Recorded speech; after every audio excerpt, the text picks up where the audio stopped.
Hey everyone, this is Tom Salemi of Device Talks. Welcome back to the Device Talks weekly podcast. Most wonderful to have you here. We're going to focus on the spine business this week. I spoke with Chris Barry. He is the CEO of NuVasive. We talked, of course, about NuVasive's core spine business, but we also hit upon some new tech that it's bringing in, including its pulse system. We hinted a bit about robotics, and later on in the conversation, they'll provide some some background to what is coincidentally our number one Newmarker's Newsmakers. And actually, speaking of the old NN, before we bring in my podcast pal, Chris Newmarker, I'm going to chat with Danielle Kirsh, our senior editor, and Jim Hammerand. He's our new managing editor of Medical Design and Outsourcing, who was on the podcast a few weeks ago.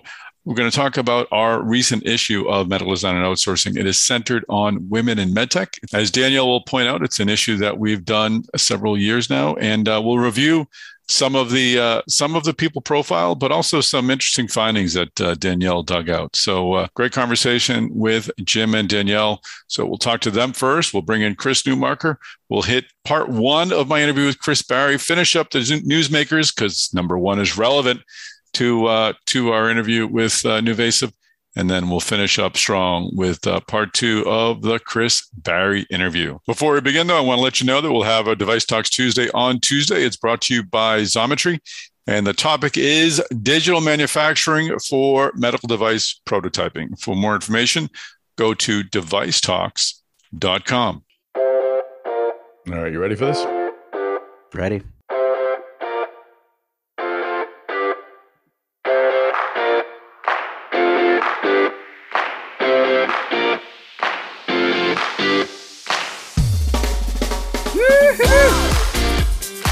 Before we begin this week's installment of Newmarker's Newsmakers, we're going to learn about the latest issue of Medical Design and Outsourcing. We're going to talk with Danielle Kirsh, senior editor, and Jim Hammerand, our new managing editor, and back for his second contribution to the podcast. Jim and Danielle, welcome. Thanks, Tom. Yeah, thanks for having us. So the women in medtech issue is out. Danielle, you've worked on this for a few years. Jim, you're taking it over for the first year. I hear it's very robust. I hear it's very complete. Danielle, can you first sort of just give us an origin story of the issue? What does it try to accomplish? And Jim, maybe then you can talk about the effort that went behind putting out this issue. Yeah, so this is our fourth year putting out this issue, and sort of the idea behind it is to highlight some of the innovations or things happening in the medtech industry that are being led by women, or, some startups that were founded by women, just to sort of give some sort of a spotlight to those companies. Sounds great. And Jim, what was the process like? Take us through the experience of your first Women in MedTech issue. Well, and Tom, my name's on the masthead, but this really was a Danielle effort. All the hard work really fell on her. She did a great job with it. Really enjoyed my first time through this process. The great deep data dives by Danielle on the leadership side, examining the gap and what still needs to be done to close it, as well as the research side. Really some interesting information that I haven't seen anywhere else, but also the opportunity to shine a spotlight on some companies that are doing really well, the women that are leading that and helping that make that happen. And, taking a look at the future, both where some of these really large, well-established companies going, but a whole host of startups and innovations that really seem to have a bright future. Fantastic. Well, in a moment, Jim, we can talk about some of the people profile. But Danielle, let's hit upon the research pieces that you did. You contributed 2 of these articles with some, I guess, somewhat dispiriting but necessary data points that we should be tracking. Yeah, the first one that is kind of anticipated for myself throughout the year is the prevalence of women executives in the top 100 medical device companies. And this year, just 21% of the top executives at those companies are women. And that's only up 1 percentage point from last year. Mm-hmm. So, the rate of increase is stagnant, but it's still increasing slightly. Yeah, but it is following a year where so much emphasis was put on broadening executive teams. So right, it may have been presented in other ways, but certainly in terms of looking at men versus women, the progress was barely noticeable. I mean, 1% is not much. Right. And then within that also, the average composition of women within each of those companies, women executives, is only 19%. So each company on average has 19% women in executive roles. Interesting. So I actually thought that would have been higher just from going through websites and stuff. Right. Same. Interesting. Okay. Well, we'll continue to work on that. And you had a second piece too, which I didn't know you were working on until we just started talking before this call.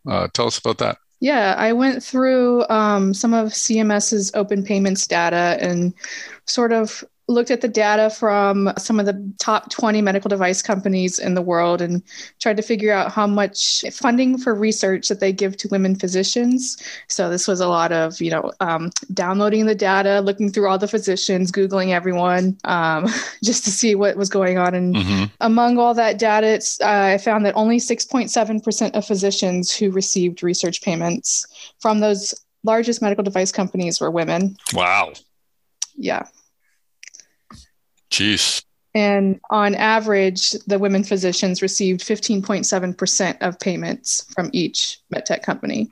So they're not even receiving a majority of the payments. There were a couple of companies where women were the only physician that received money was a woman, like 3M doled out $7,400 to one woman physician, but otherwise it's still very small amount of women physicians getting research payments. Can you help me again discern between those two numbers, the 6% and the 15%? Yeah. So total, the number of physicians who received research payments among all the medical device companies was 6.7% were women. I gotcha. Okay. So it's people versus money. Wow. Okay. So that needs to be worked on, huh? For sure. That sounds like an interesting thing to keep track of. Have you recorded that before, or is this the first time? This is the second time I've done this. I skipped last year because I had a lot of other interesting projects I was working on for the issue. But it was a busy year last year for everyone. Yeah. But this is the second year, and I really like going through the CMS data because it's kind of really eye-opening. So I'm gonna keep doing this every year, obviously. Did you have a sense of how that compared to 2019 then? Yeah, let me pull it up. And Danielle, while you're pulling that up, this leadership discrepancy and the discrepancy even in the research numbers, which probably reflects the number of women researchers versus men researchers. This isn't unique to the medtech industry. We see it across all sorts of industries, but why it's particularly important in the medtech industry, we checked in with Jen Breary. She's the CFO and COO at AdvaMed, but she's also the executive director of their diversity inclusion initiatives. And she made the point that, the medtech workforce needs to mirror the patients that it's serving if we're going to succeed in delivering this kind of innovative technology to the populations who need it. And she offered as an example, the CDC listing the leading cause of death for women is heart disease. Despite a robust female pipeline of medical students, women only make up 13% of adult cardiologists. So really, if we want to be able to treat differing populations to the best of our ability, it's really important to have women at the top of the ranks and all the way through it. That's interesting. Yeah, that's going to it'll be, I keep using the word interesting, but it'll be something to see in a few years with we hear how the college population is shifted decidedly over to women. It'll be interesting to see if that translates into more physicians down the line. But wow. Okay. Good point, Jim. And Danielle, could you give us a comparison between 2019 and this year? Yeah, so it was actually slightly higher in 2019, and I'm gonna assume that it was because of COVID last year that it was a smaller amount. But in 2019, 8.2% of physicians were women that got funding from the big medtech companies. So I mean, it's not a big difference, but it's still a little bit higher, 2 percentage points higher. So okay. Well, it would certainly be worthwhile to keep tracking that. So good stuff. Great. And Jim, the bulk of the issue, I think it's fair to say, is profiles of the work being done by female leaders in medtech. Give us a couple of examples. Who's on the cover? What are some of the highlights? Sure. So the cover story features Carleen Overton. She's the chief financial officer at Hologic. And we spoke about the company's success through the pandemic to not only ramp up COVID-19 testing infrastructure, but also to strategically spend that cash to set the business up for success after the pandemic. So they've bought some businesses that they wouldn't have otherwise been able to. And for the first time right now, they're projecting really significant growth across all of their divisions at the same time. And I noted in the article that this is a story that goes back well before the pandemic, back to 2013, 2014, when CEO Steve McMillan joined Hologic and shook up the executive ranks. Essentially, he ousted everybody except for Overton and set her up for advancement. And that really goes on to what we've heard from women about sponsorship versus mentorship. Women say they're ready to move up, but oftentimes men decide they're not ready. They want to mentor them, want to train their men before the promotion. And in this case, and I really appreciate Carleen's candor when she was talking about this with me, McMillan came in, spoke with Overton, and decided that she was ready and cleared the way. It's really not hard to imagine her succeeding McMillan as CEO eventually, or taking a top spot somewhere else. And I'm really excited to see what's next for her. Sounds like a great story. And anyone else you enjoyed talking to? Yeah, so I spoke with Marie Autumn from TE Connectivity. I know she's been on the cast with you before talking about single-use scopes.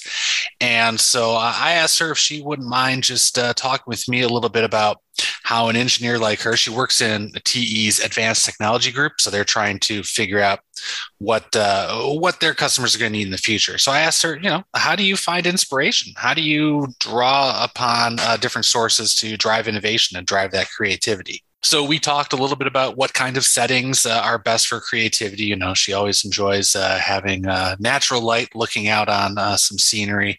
And she talked about how they take teams of engineers to schools to do really basic science projects with kids. And this was pre-COVID.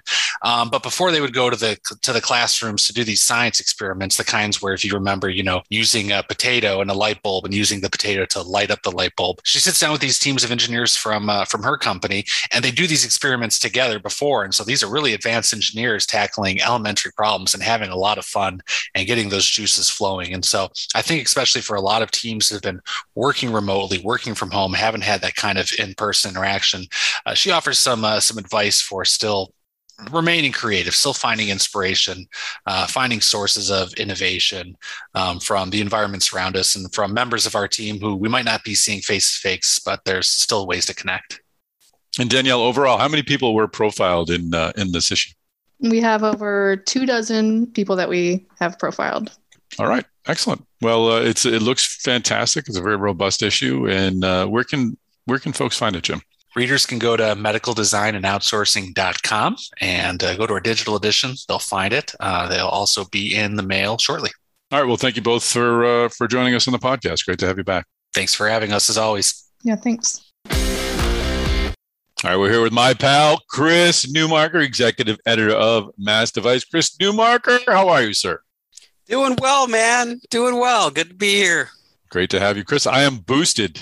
And you are boosted. We are boosted. I'm boosted. Are you team Moderna? No. Pfizer. Got my third Pfizer shot. Oh, that's right. You're triple Pfizer. That's right. Triple Pfizer. I went for the Janssen-Derna combo. So I had the J&J to start, as we've talked about previously in the podcast. And then I decided to try a little of that mRNA magic and see how that works. So some of the good stuff developed in Boston. That's right. Got to give Boston some respect. Signs up on Fenway on the Green Monster. It's important to vax local, Chris Newmarker. There you go. Vax local. Vax local. You got to vax local when you can. So all you Moderna folks who are my neighbors, you owe me. I took one of your free shots, but very excited. It was very easy process, and no side effects. Feeling pretty good. Yeah, really? No side effects really here. Overall, we're doing great. We're doing great, and we'll be boosted for Minneapolis. I'll be joining you in Minneapolis next week. We're going to visit with some folks, have some lunches, do some coffees, have some beers. So looking forward to hitting MedTech Central with you. If you're around MD Minneapolis and you see a tall man with a goatee, that's Tom. I'm the short one with scruff. So we're kind of like, I shouldn't compare us to Laurel and Hardy, should I? I don't think so. No. I don't think so, Ollie. No. So it'll be so much more fun.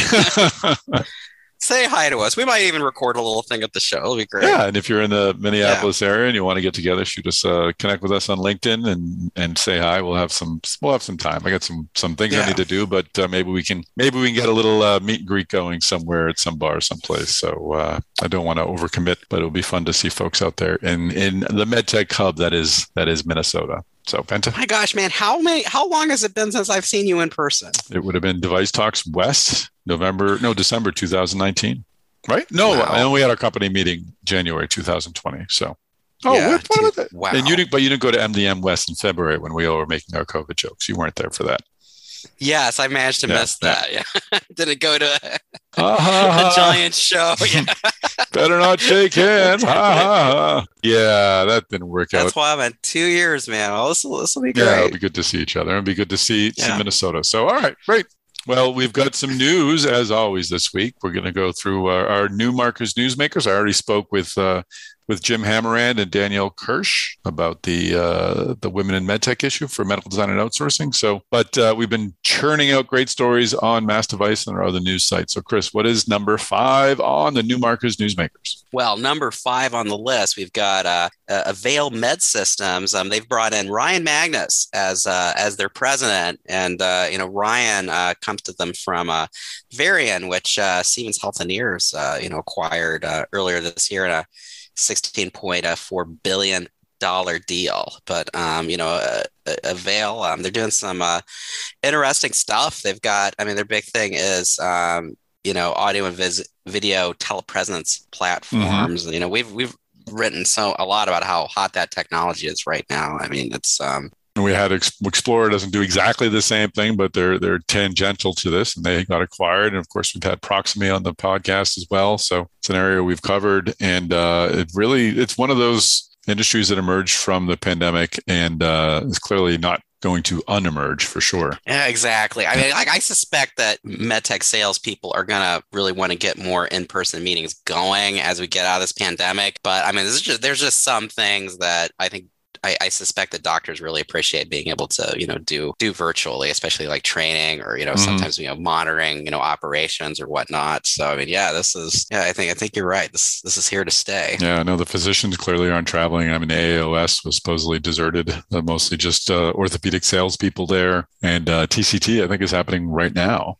And I'm hearing it's mostly virtual. So this is a future. It may not be the entire future, but it certainly is going to be a big part of it. Yeah, I think in-person, people are going to want to do in-person meetings by next year. That's my hope, which is when we will do them. So May 10th and 11th, Device Talks Boston, June 6th and 7th in Minnesota. And of course, October 19th and 20th, Device Talks West in Santa Clara. Right. Thanks for that. We'll be out of that pandemic. It's going to be awesome, man. It is. All right, let's move on to number 4. Well, number 4 on the list, we've another big personnel news story. We got Integra Lifesciences announcing their new CEO. Their present CEO, is leaving to lead GE Healthcare. Wow. I know it's a big move. It's one of the largest GE Healthcare. That's one of the largest medtech businesses in the world. But Integra, they're bringing over Jan de Witt. I hope I pronounced his name right. He's the former. That's good to me. Yeah, there we go. I think I've got a good pronunciation on my Dutch. He's the former CEO of Barco, who is leaving. The Belgian-based. He actually left the Belgian-based company in September, so he's coming over to Integra to lead them. And this Integra is based in New Jersey. They've got to focus on regenerative tissue technologies and neurosurgical technology, so yeah, it's a good hire. And what town is Barco based in, Chris? Barco. Oh, you're going to ask me to try to... No. It's a city in Belgium that I will not try to pronounce. Let's move on to number 3. Yes. I was hoping you were going to say it. I'm reading. I'm like, come on, give it a try. Do it, Chris. Kortrijk. Yes. All right. It's a Belgium-based company. Well, Chris Barry, welcome to the podcast. Thanks, Tom. Thanks for having me. Exciting to have you on the program. And NuVasive is one of those companies certainly been following for a long time from its start, and always when I could sat in on its presentations at JP Morgan. It was always a great presentation with the Jeopardy game and all that. So you guys certainly knew how to tell a story. But I know you're newer to the company, and we can get into your transition to CEO. But I'd love to find out how did you find your way into the Medtech industry? Yeah, I started out some years ago. I guess I'm going up on 24 years in Medtech. I actually started as a sales rep and happened to start for a unique company. Turned out to be very unique, but Tyco Healthcare back in the day, which evolved into Covidien, which evolved into Medtronic, which ultimately was where I came from to NuVasive. But started out in sales, carried the bag for a few years in Houston, Texas, and evolved early on with Covidien and progressed through the career from there. It was great learning environment for me through those years with Covidien. So you were with the same entity for the entire time, even though it changes names. And it changes his name twice, and I guess in ownership twice too. I'm trying to remember what exactly happened with Covidien. Yeah, Covidien was uniquely the largest spin out, I think, in Medtech history, and also the largest acquisition in Medtech history. So started out Tyco, which is a holding company of Tyco Healthcare, that launched Covidien under Rich Melia, and then ultimately acquired by Medtronic, I think in 2015. So interesting run, a lot of great people, a lot of talent. Did you always have in your mind that you wanted to be CEO? And if so, how do you sort of prepare yourself for that and build the track that gets you there? I mean, honestly, I didn't. I've thought about that a few times, and I've been asked that question a few times. I always had the ambition to continue to do more and move up. I think, over the last maybe 10, 15 years, moving into areas of greater responsibility is what started catching at least my thoughts and my attention. And for me, it was more of a natural progression than it was an ambition. I think as I saw some of my peers around me start to move into roles like CEO roles, it really opened up my eyes. And as I started looking at NuVasive became uniquely interesting to me. So I guess I would say, though, kind of starting out, I had ambition, moved quickly, but I think the CEO world became more apparent to me over the last maybe 5 or 6 years than it was early on in my career. Anything in particular surprised you about being the role of CEO? Anything you were unexpected that is unexpected or that you weren't expecting? There's so many things. I mean, I've learned a tremendous amount taking the role. Obviously, over the years, have operated businesses, very large businesses. Just dealing and ensuring that I get good alignment with my board. Interengaging and interacting with our investors. Those things were not necessarily all new to me. I did some of those things on the periphery with both Covidien and Medtronic, but as CEO, it's obviously very, very different. And being really the internal face of the company, the external face of the company, really time management is a big deal. It's a challenge, but other than that, I think I knew what I was getting myself into for the most part. But it's definitely challenging. I'm learning a lot. And just going back one more step to the Covidien acquisition by Medtronic, I know were there during the integration, involved in the integration, the largest integration of that kind, as you mentioned, in Medtech, the Medtech industry. What was that process like? And I wonder if you took any lessons away from that. Yeah, it was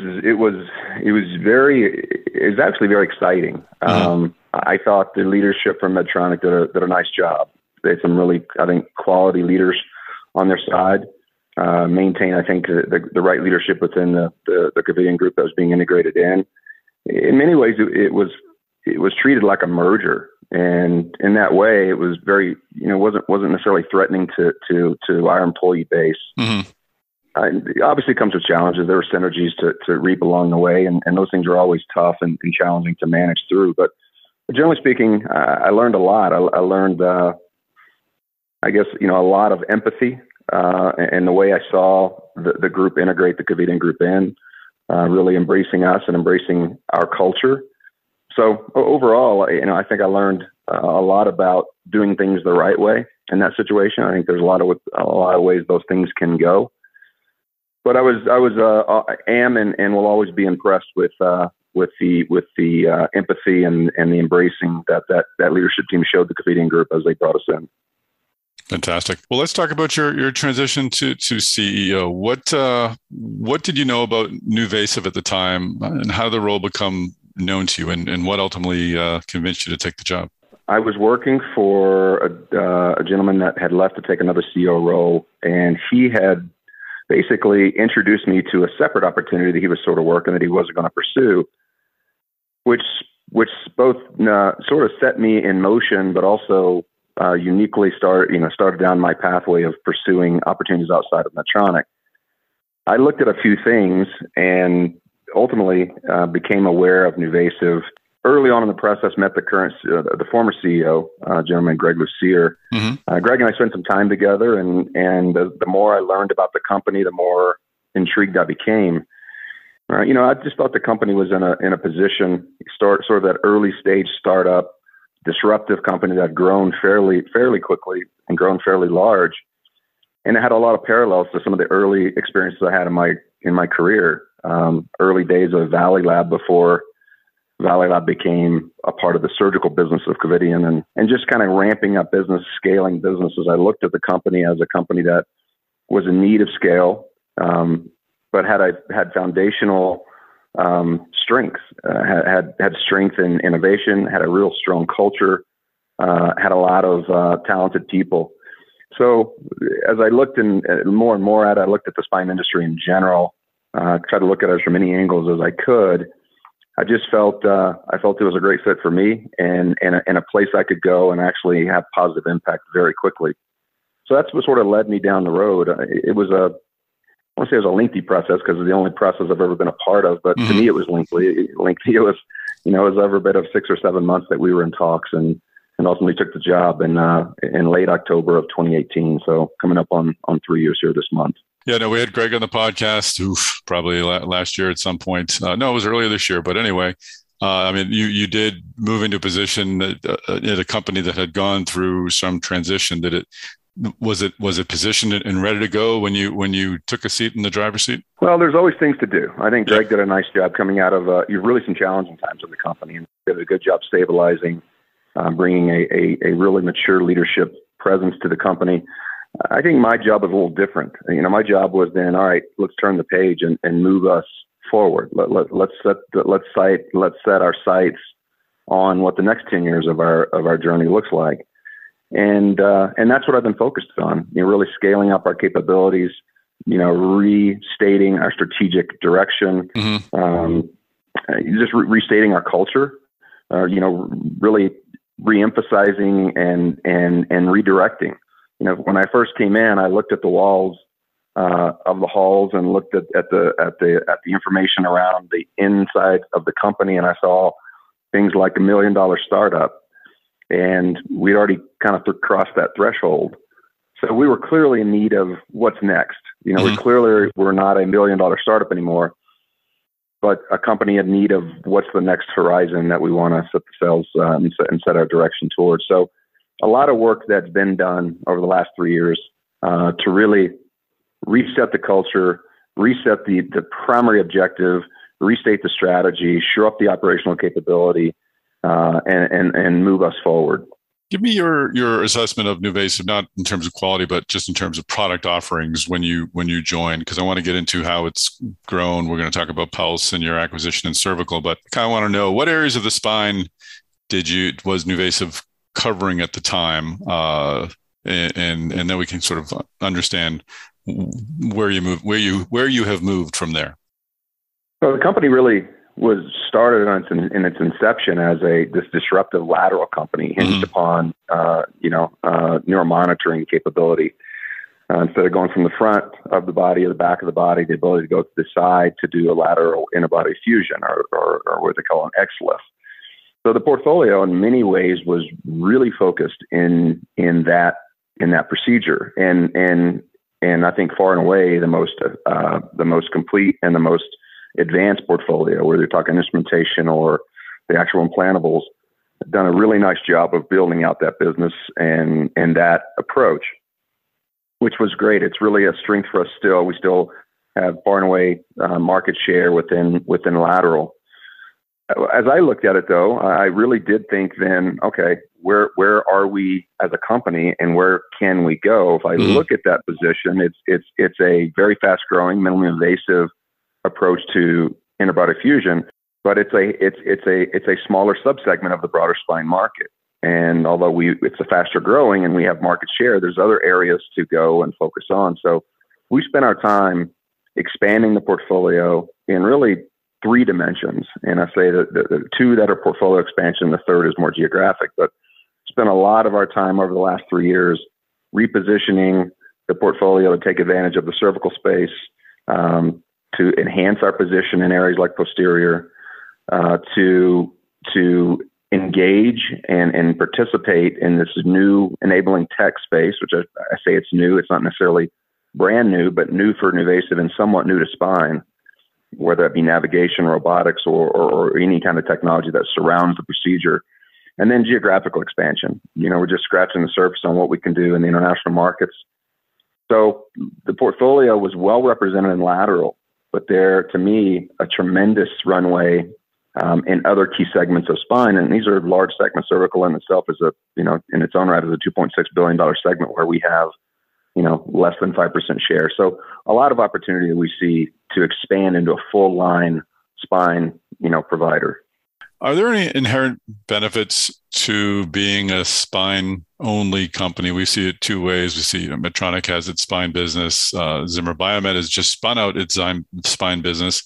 Is there any benefits to having spine and ortho together, or just having spine be spine by itself? I think there's pros and cons. And we are back. Chris Newmarker, give us number 3 on the Newmarker's Newsmakers.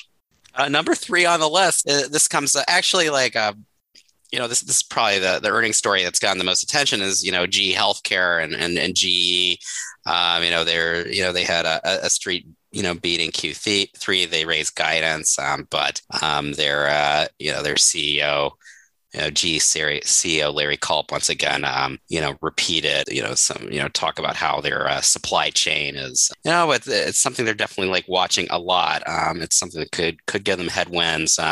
He used the phrase again that we caught in an earlier talk that he did, saying it was a whack-a-mole situation. Maybe if we have Larry on, we should find out if whack-a-mole was a favorite game of his when he was a kid, but it's a theme we're seeing with a lot of the earnings. I mean, right now we're just buried in earnings this week, and overall they seem pretty good, but we're also seeing a lot of talk about COVID-19 headwinds.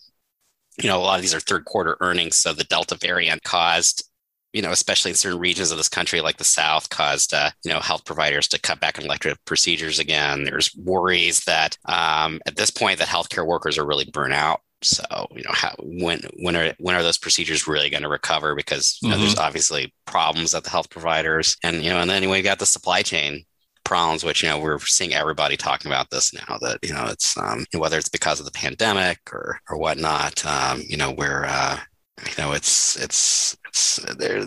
There's some issues right now, like semiconductors. So we'll have to see how we all work through all this.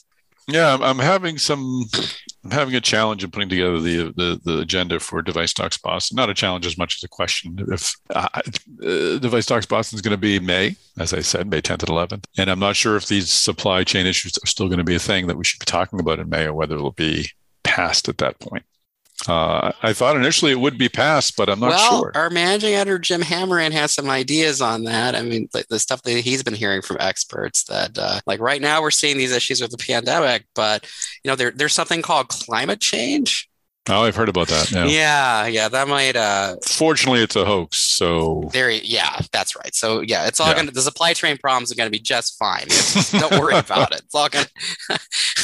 But I think that's what they're going to have to look at in the future. The fact that we even saw that a few years ago when Hurricane Maria hit Puerto Rico. I mean, medical device companies had so many facilities in Puerto Rico. It caused some problems. I think we'll see stuff like this in the future, until we hopefully, get climate change more under control. And then, of course, we hope it never happens again. But it's likely we will have another pandemic, and we saw what that did to our supply chain. I mean, we need to bring some of these manufacturing of protective gear and things. We need to bring it to the States, and I'm sure other things we should be building on this continent at least, so it's easier to get at in the case of pandemic. Yeah, I mean, there's just certain things that are just critical supplies that we shouldn't be, having to basically beg for it around the world if we're in trouble. We need to, there's certain critical things. I mean, I think, and we've heard that you hear that people with all kinds of political backgrounds, kind of agree that we need to, have certain things just should be made in the United States. So we're, set up when the next pandemic happens, which hopefully won't be another 100 years. So, but that would be nice. That would be nice. That would be nice. Oh, speaking of on this continent, what is number 2 in the Newmarker's Newsmakers? Well, number 2 on the list is we've got Medtronic launching its Mazer X in Canada. So this is, their, robot-assisted spine surgery platform. So, just expanding it, even more. So, and, it's also worth noting on the soft tissue side that, we had big news in recent weeks when Medtronic got their Hugo system, approved in Europe, and we actually our associate editor Sean Hooley just has a great article also on our sites, talking more about the creation of the Hugo. So I encourage you to check that out as well. And Sean did a great job interviewing Megan Rosengarten, the head of robotics. We ran that in last week's episode, along with the interview I did with Yvonne Tornos of Zimmer Biomet. So cool stuff happening on the robotic space and the tech space. The Zimmer Biomet story, I think, is one we'll need to follow. Yvonne Tornos talked about being more or less Medtech and more tech, and that's kind of a term that, or a turn of phrase that Jeff Martha has used as well, kind of putting the tech into Medtech. So it's a fascinating trend we'll be watching in the future. Yeah, absolutely. All right. Well, speaking of tech, wow, we're having great segues here on this week's Newmarker's Newsmakers. Next, we're going to talk about virtual reality. We got NuVasive launching a virtual reality training platform for spine surgery. So there you go. And this was created through a collaboration with Precision OS. So NuVasive is talking about how this training module complements its clinical professional development program. So kind of just another way that trying to up the game on training. We're moving a long way from the days when it was get a bunch of doctors together in a conference room. We're seeing a lot more cool stuff.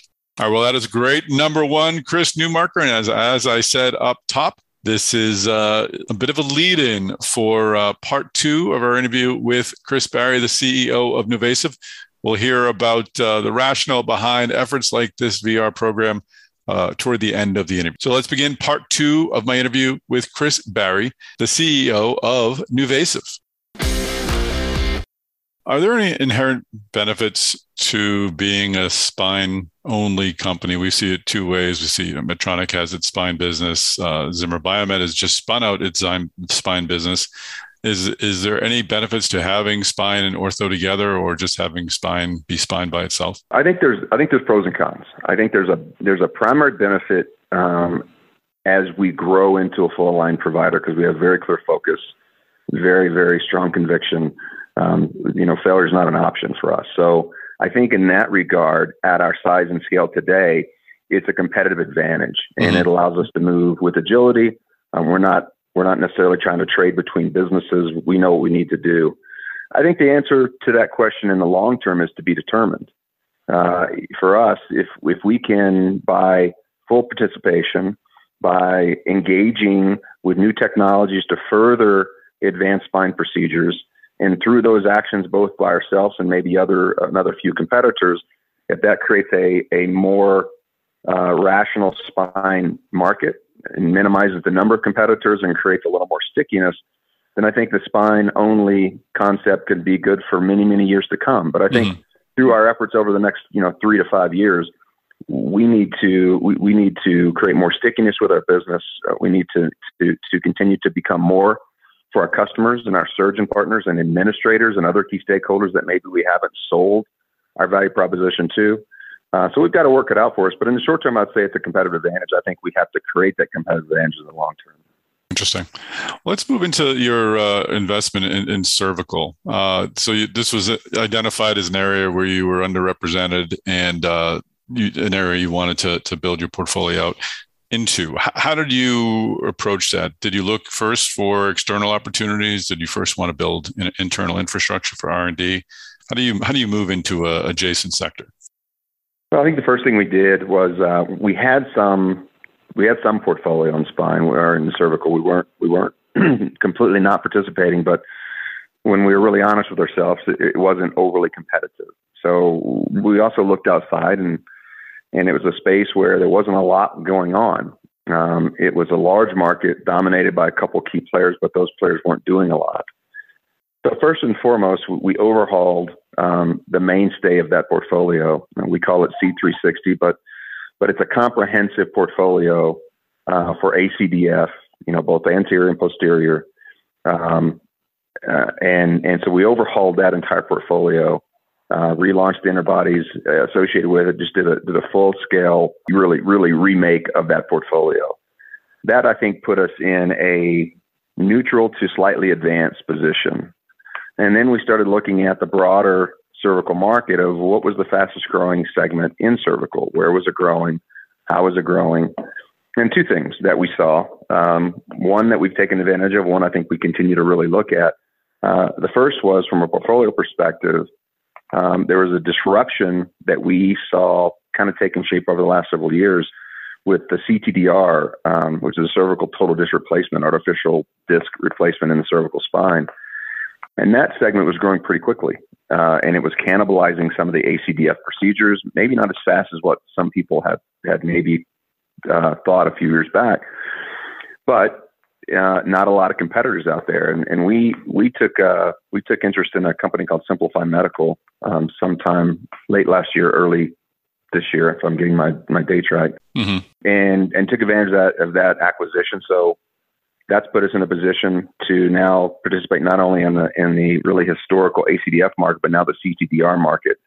And then the last piece I would say is, and where we're really looking at now, is the site of care for a lot of these procedures. We're seeing this particular part of spine have the propensity to move into the ambulatory surgery center fairly quickly.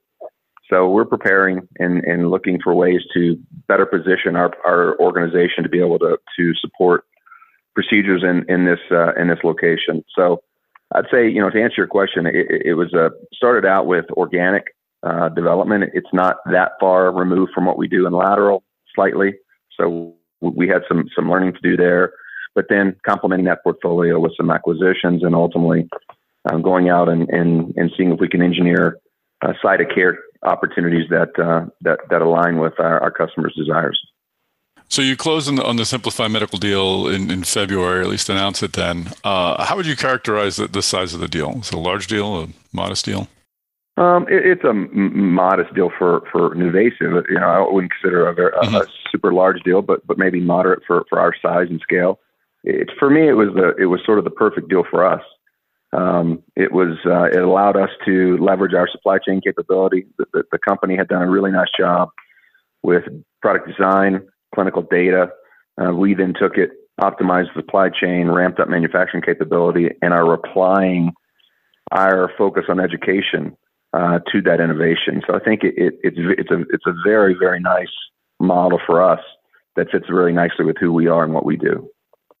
Terrific. And are you looking for new deals, perhaps larger deals? Is acquisition the way you intend on building this out even further? We definitely are looking. We're selective in what we'll go after, but we're definitely looking. We've got an appetite to continue to build out the portfolio. We've got a very strong R&D effort that we continue to evolve, and clearly launching out the Pulse system and launching out ultimately robotics in the future, we think gives us a healthy amount of focus in R&D to continue to really drive organic growth.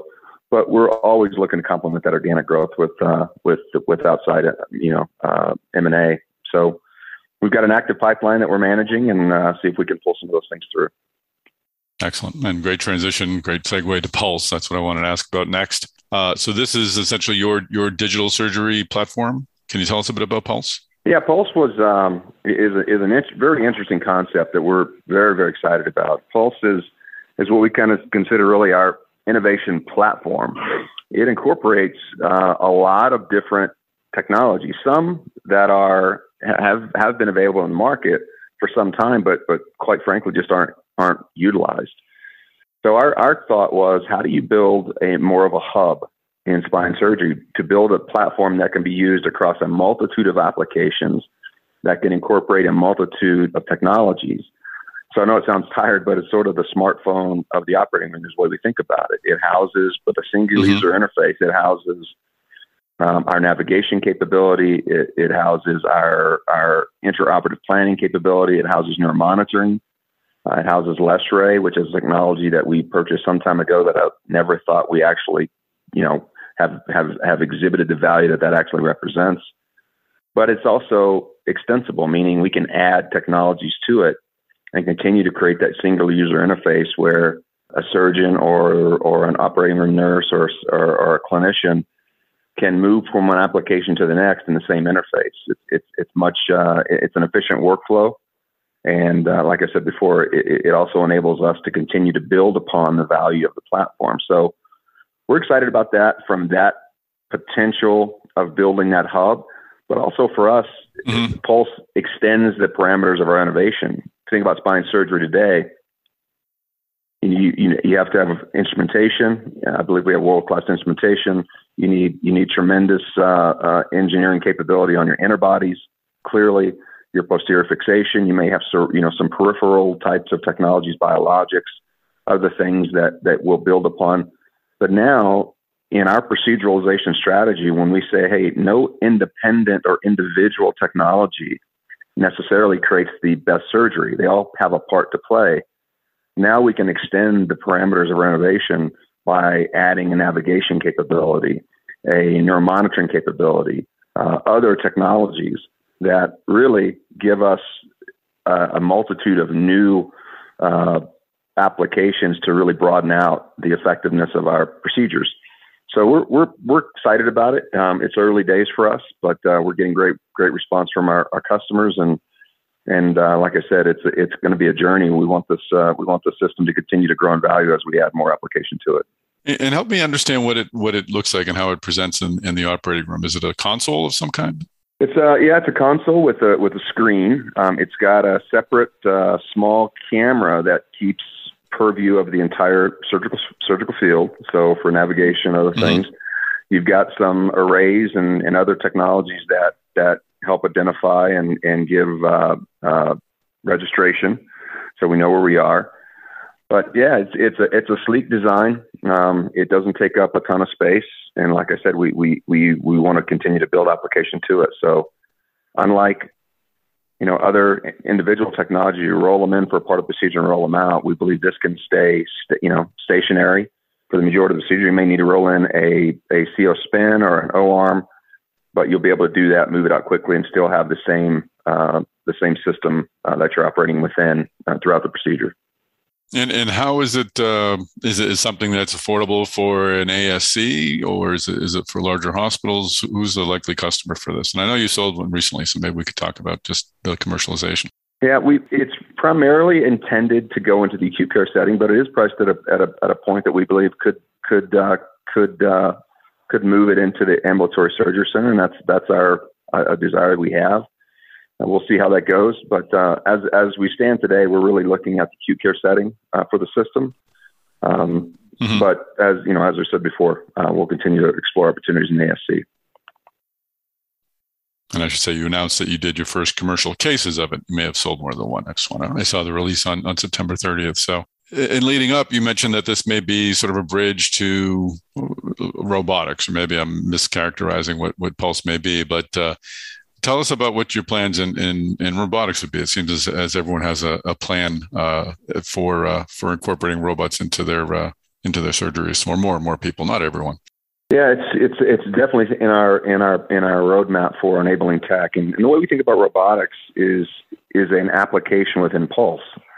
I think robotics has a unique position to play in spine surgery. I don't think it's necessarily hit the mark yet.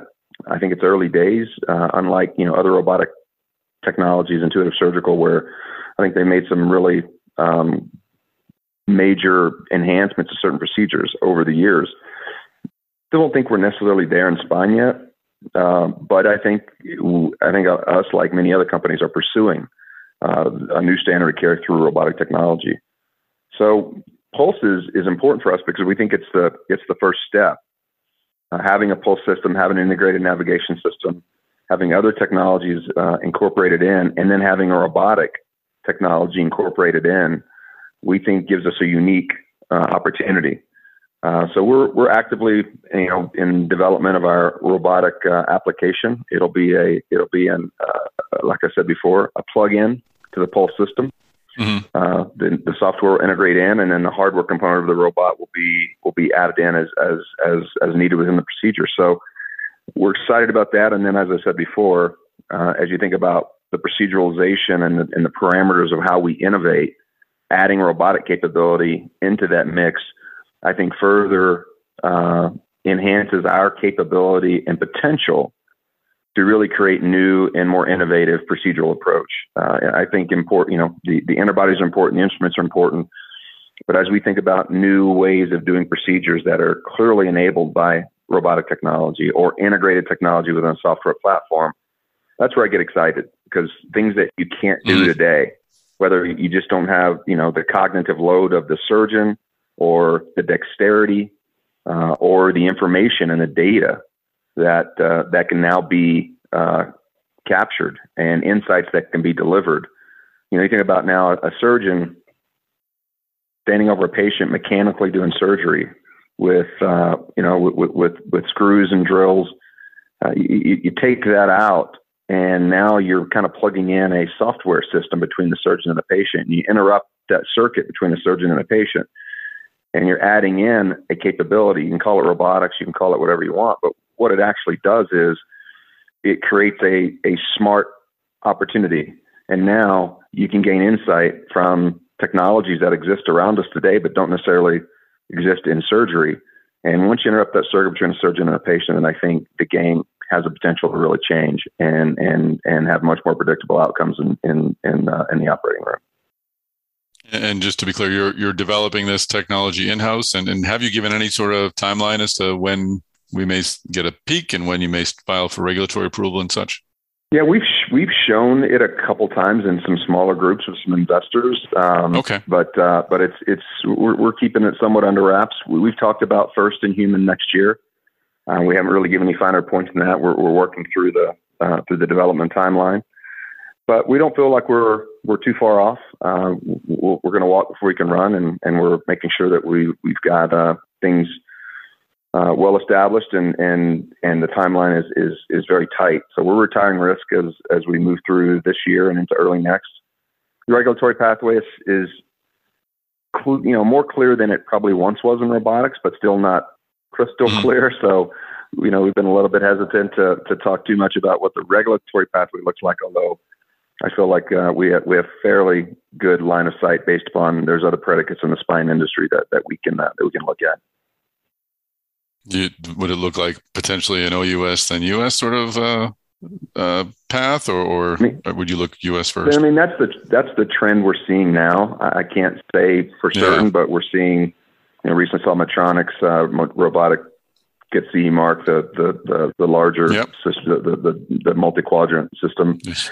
So I think that probably the regulatory pathway is likely faster in the international markets or potentially in Europe, but that could change. You never know. A few more quick questions. I know you spent a lot of time with me, and I really appreciate it. You announced recently new executive leadership roles. You appointed a chief commercial officer and a chief technology officer. These new positions, and I'm just curious what kind of went into this reformation of the management team. What does it give NuVasive? Yeah, it's two things that I wanted to accomplish, and I'll take the commercial officer first. Coming in, I sort of had a model. We had a commercial leader and a kind of a business unit leader. And by having that, you sort of had sales and marketing in two different two different silos. And we did what we could to try to break those silos down. But as we moved into areas like cervical, we moved into software applications like the Pulse system, we were still sort of trying to negotiate between the functions of the organization. So by having a commercial officer that has both marketing and the commercial organizations underneath, it just minimizes the need to negotiate across and puts the primary ownership under a singular owner. And it doesn't solve everything for us, but the structure in some ways I thought was getting in the way of efficiency and clarity of what needed to get done. And clearly, you think about moving from that early stage disruptor with lateral to a full line spine provider, the need for our commercial teams to go out and drive our cervical business, to go out and support the sales and service of our enabling tech platform. It's a change. I mean, it's a significant shift in our focus. And so I wanted to get those groups aligned at the hip. And in order to do that, I put this position that now has both the commercial organizations globally and the market organizations globally to make sure that there's good business planning, good alignment, and good accountability across both those organizations. So that was the first. The second was something I've been wanting to do for some time with this continued, maybe hangover of the pandemic. Just thought it was a great time to get it done, and that was elevating really the R&D group up onto my staff and having a CTO. One of the things as we emerge, out of this and we look forward, one of the things I want to make sure that we constantly do is we have to look what's at our feet, but we need to look what's coming on the horizon. And I want a dedicated leader of our R&D groups to ensure that not only are we running a world-class R&D organization, but we're really looking outside our four walls of what might be out there and what's interesting from a pure technology perspective that we want to be keeping our eye on. And I needed that. On my staff and at the table within my staff. So that was to me an easy one, something that I've been thinking about for some time, just looking for the right time to do it. But with the commercial change that I felt the need to do, it made sense to do it then instead of wait till the end of the year. And then final question, and I consider it an achievement that we went through a 35-minute conversation and just now have come upon COVID-19 in your mention about the pandemic. And I think it's great. I think it's a sign of progress. But regarding surgeon education, I know you opened your education center in San Diego at your headquarters last year. You just announced you opened up your East Coast experience this quarter. I'm just curious, how did the pandemic sort of change surgeon training, or has it? Is a sign that you're opening up the East Coast Experience Center? Is it a sign of a return to normalcy, or does this Experience Center sort of take into account the lessons we've learned over the past year and a half? That's a great question. I don't know that we've returned to normalcy. I guess the thing from a purely pragmatic perspective, the first wave in early 2020, things really stopped. We didn't have people in our training centers or anything like, the world seemed to stop then. And I think everybody understands what that means now. Some of the trailing waves that we felt, including the most recent Delta variant, surgery was sort of impacted. We've had staffing shortages as a result, a lot of weird things that have come out of this latest last few months. But within that, I would say that the surgeon training has actually ramped up. And some of the surgeons have even said, hey, during my downtime where maybe we're still restrained on procedures, I've got a little more time. So our training centers have been bustling for the last several months, and including now opening up the East Coast Training Center. Having said all that, you asked an interesting question. Has this changed things? I don't know that it's changed things, but I don't know what the new normal will actually look like. I do know that our commitment to education has to extend outside the ability for a surgeon to come to San Diego. It's not the easiest place in the world to come to. It's a world-class training center, and it's beautiful. But if you're in Boston, obviously where you sit, that's a commitment to get out to San Diego for a day or two of training. And so for that reason, plus some of our European expansion, having something on the East Coast, having something that we could access for the Northeast corridor of the U.S., but also leverage to bring, the European folks into was an important decision that we actually made before the pandemic. We just put it on hold during the pandemic. Now, does it play into the fact that maybe people are less apt to travel going forward? I hope so, but I don't know the answer to that. But we'll continue to try to extend our training capability as close to our customers as possible. Try to make it as easy as possible to come and engage with us, and from an education perspective, we look to Europe, we look to Southeast Asia as opportunities in the future to continue to build out our infrastructure. Well, I really enjoyed the conversation, Chris. Thanks for joining us on the podcast. Hey, Tom, thanks very much for having me. All right, it was great to hear from Chris Barry of NuVasive, and now Chris Newmarker. It is time to what? Tell you where you can find me. I mean, you can find me on LinkedIn, Chris Newmarker, just like a Newmarker. You can find me on Twitter at Newmarker. Always happy to network. You can also find Device Talks and Mass Device on social media. So follow, subscribe. Hey, one thing we've never pitched on here. We give these top 5 stories of the week, but if people need more news, you deliver a top 5 story every day, right? Every day, absolutely. We've got our Mass Device Plus 5 newsletter, usually curated by yours truly. I pick the top stories that we've got on Mass Device each day, and go on to Mass Device, find the newsletter, sign up, and get the newsletter. I'd also encourage you to sign up for Medical Design and Outsourcing's newsletters, and newsletters for other sites as well. But yeah, definitely Plus 5. That's a good way to get the daily news. Absolutely. No, great. And we should have pitched that sooner, but we'll raise it from time to time. Maybe not every single episode, but every episode, Tom. Every episode. Yes. What was I thinking? Folks can find me, of course, on Twitter at MedTech They can find me on LinkedIn, Tom, Salemi. Please do connect with us there.